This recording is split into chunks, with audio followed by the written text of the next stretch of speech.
Meghan discusses with girls making a difference in their communities. The virtual roundtable took place earlier this month. Meghan recently convened a special roundtable with young girls who are making an impact in their schools and communities. The virtual gathering, which took place earlier this month between the Duchess of Sussex, Girls Incorporated, and the National Women's Law Centre, gave Meghan the opportunity to hear directly from adolescent girls about their experiences and stories, and to come together to honor and reflect on a long history of women changemakers. The Duchess believes girls' voices can and should be heard, and through Markle she focuses on providing them with the platforms, tools, and forums to help define a path forward and continue making an impact. According to the official website for Meghan and Prince Harry's non-profit organization, Markle, Meghan, who is expecting a baby girl this summer, heard from a powerful group of 13-18-year-old primary girls of color, who are making a difference in their communities when it comes to education, social justice and health and wellness. The group spoke about everyday struggles during pandemic, including identity loss and isolation, and larger issues of mental health, racial bias and injustice, and more.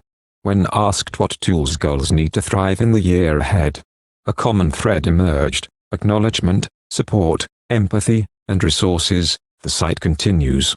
Meghan also reflected on the impact of trailblazing women throughout history, asking the girls to share which female figures have inspired them.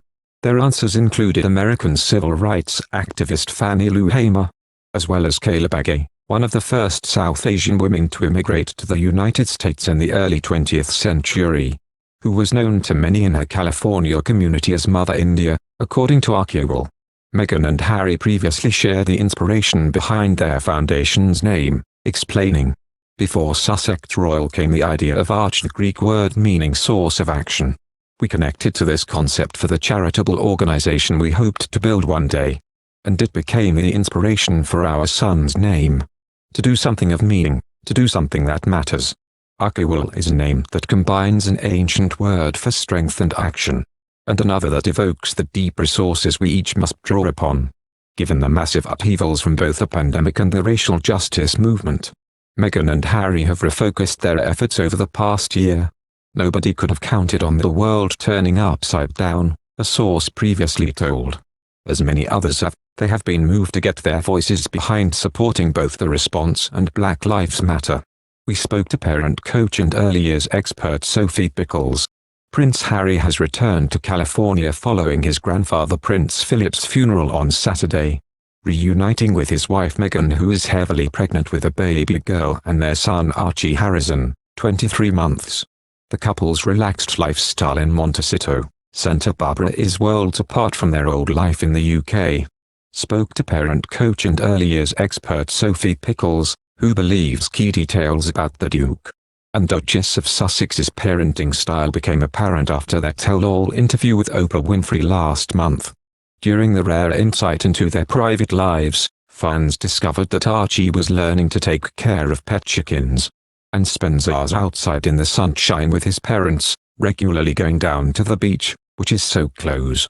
Sophie explained, "From an educational point of view, it appears Harry and Meghan really do have their priorities in the right place. Lots of talking and time spent in nature are some of the very best things that you can do in those early years to aid cognitive and physical development. Keeping chickens will teach Archie the important skill of learning where his food comes from, eggs, as well as an awareness of ethical welfare issues from a young age, and will allow him to develop important social and relationship skills. The freedom to explore the great outdoors at leisure will have amazing benefits for Archie, too, especially his long bike rides with Dad Harry. Exploring the great outdoors, whether on foot or on the back of a bike, will also be giving Archie a fantastic start to life. Harry obviously enjoys pointing out landmarks to Archie as they ride along and feels pride in Archie's ability to recognize and repeat these," Sophie said. While Archie and his future baby sister might lead a very different childhood from their cousins Prince George, Princess Charlotte, and Prince Louis growing up at Kensington Palace, it's clear to see what fantastic parents Meghan and Harry are. The parenting expert concluded, "Parenting is a difficult job. There are so many ways to raise children and so much judgment around the ways in which we choose to do so. Harry and Meghan are proud of the way they parent Archie. It's obvious in the way they talk about his achievements and the opportunities they give him. They are making choices to suit their family, ones that are clearly paying off in spades, and setting up Archie and his new sibling to build strong foundations for life. The Sussex family are happy, and for Archie that is the most important thing. Thank you for watching. If you like our video, would you please help us like, share and subscribe our channel. Wish you happy to see our videos. Thank you very much.